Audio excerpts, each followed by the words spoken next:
Well, here we go again with the corporate centrist media, wasting no time to write what they think is such important breaking news on a case that has had old information regurgitated as new information. And that is the case, once again, with Burlington College and Jane Sanders, as the Washington Post just released a short while ago a whole piece of how the investigation into the Burlington College land deal that Jane Sanders was a part of, that has been, of course, led by a Republican Karl Rove wannabe hack in Vermont, Bradley Tonsing.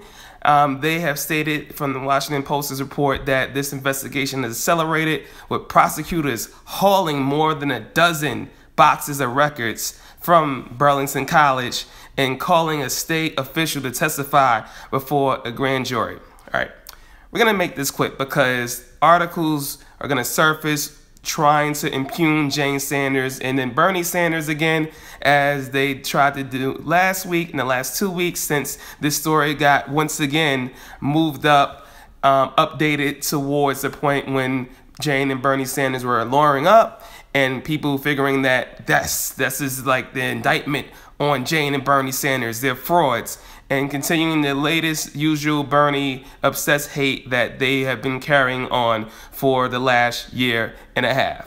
Again, this is once information that's old information, or information that has happened a few weeks ago prior, but is being reported new because this is the first information on the scene that has been presented from the Washington Post. So it's been giving this full impression that there's something more nefarious going on, that we have an updated part of the story, and the more the story updates, it seems to give this impression that Jane Sanders has something that she's been covering up and that she's going to be in real trouble.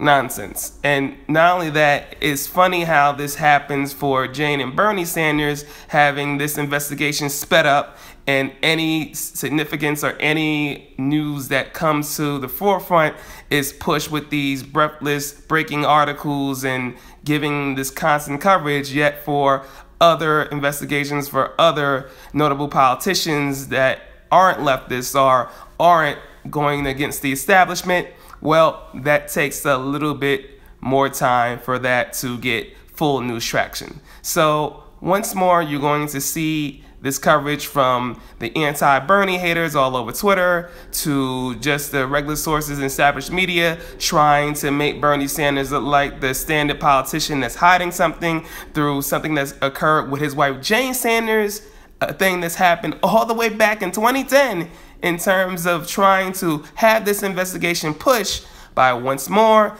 a Karl Rove hack, nutcase obsessed, censor or hater of center left or leftist politics in general, or hater just of anything that's to the left of conservatives and their selfish behavior, Mr. Bradley Tonsing. He's led this investigation, and once more, again, we are presented with another story that is going to create these negative headlines that the establishment media wants to create on Bernie and Jane Sanders, and yet, well, it's still far from what the full facts of the investigation are, and again, doesn't show so far any illegal behavior.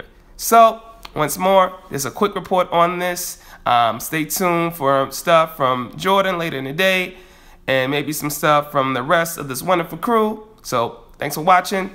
Keep it locked here. CYC Politics, not dealing with BS topics. I'm Andrew Jones.